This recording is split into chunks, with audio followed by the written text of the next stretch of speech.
Greetings builders! How was your New Year's Eve? I hope you all had lots of fun. On today's video I'm gonna show you some of the most played builds during the 4th week of the Affliction League. As always, if you wanna try any of those you can find links for POBs and complete guides in the video description.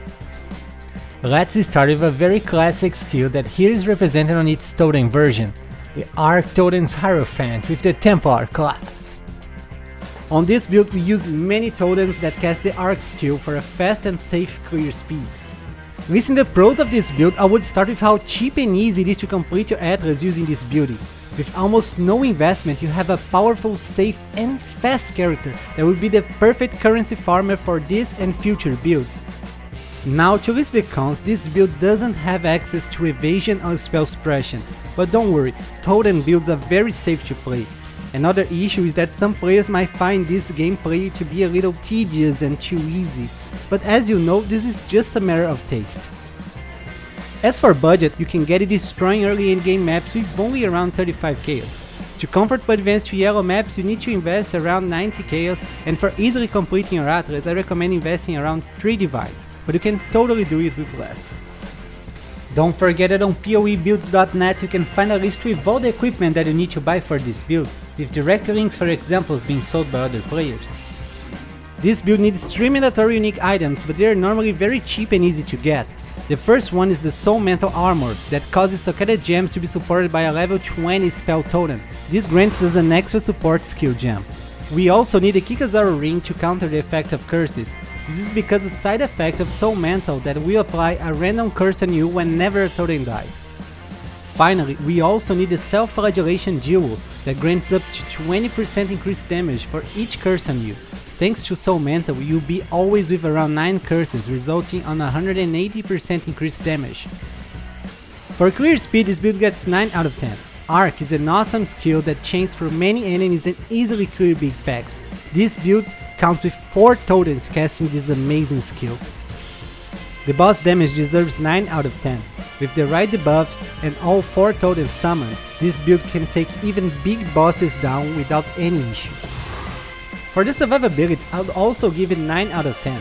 As a totem build, you'll always be far from action while your totems do all the work. So if you know how to mind your position, you can easily complete high tier maps with low grade gear. Above all, this build still counts with high armor and high block chance. Next, we have an overpowered skill that has escaped the nerf hammer too many times, the Venom Gyre Deadeye with the Ranger class. Venom Gyre is a very interesting skill which fires a projectile that hits enemies and returns to you, piercing and dealing damage to everything on its path. When the projectile successfully returns to you, you can keep and stack them up to 30 times, and they will all be released at once when you use the Whirling Blades movement skill. To list the pros of this build, I wouldn't even know where to start. It counts with an amazing clear speed, boss damage and a big effective HP. Above all, it's cheap and easy to put together. It doesn't require any mandatory unique item. Now, to list the cons is the real challenge here. It's hard to find something not to like on this build. However, I would say that as most builds, this one is also vulnerable to chaos damage, unless of course you invest on chaos resistance gear. As for budget, this build is cheap. You can get it destroying early endgame maps with only around 90 chaos. To comfortably advance to yellow maps you need to invest around 120 chaos, and for easily completing your Atlas I recommend investing around 4 divines. For clear speed I'll give this build 10 out of 10.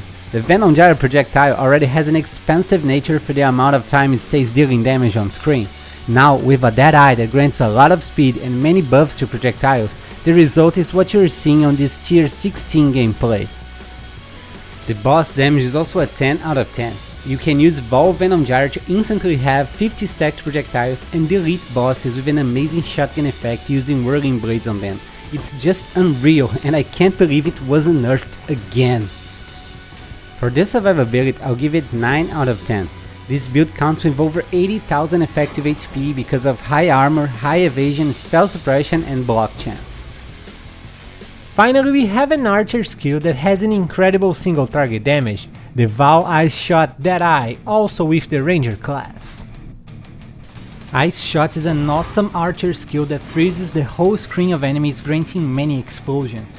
Just as I did with the Lightning Arrow and the Tornado Shot build, the complete guide of this one will also count with two versions of this build, a budget and a complete one. Each has its own POB and passive tree, so you can start this build even on a low budget and upgrade it later.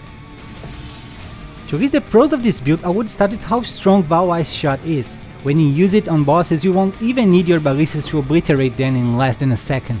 The clear speed is also outstanding, killing many monsters with only one shot. Now, to list the cons, I would say that this build is not very tanky. Even though you have some defensive layers, it's important to take advantage of your ranged attacks and stay far from danger. If you don't mind your position, you might die. About the budget, you can get it destroying early in-game maps with only around 80 chaos.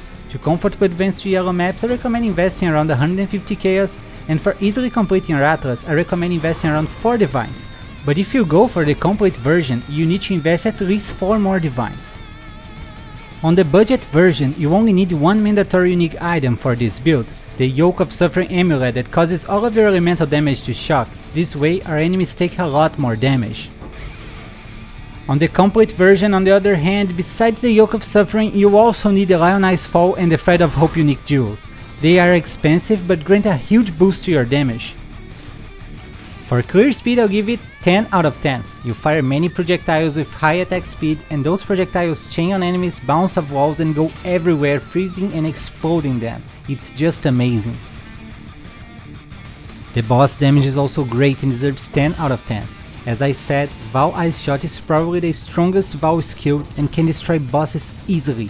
Above all, you can also count with your ballistas for a lot more damage. For the survivability, I'll give this build 8 out of 10. Even though you have armor, evasion, spell suppression and can kill enemies from a good distance, this build isn't very tanky. If you don't mind your position, you might die. And that's it for today, guys. Are you playing any of those meta builds? Please don't forget to tell me in the comments and leave a thumbs up to support the channel. I wish you guys a happy new year and don't forget to keep building!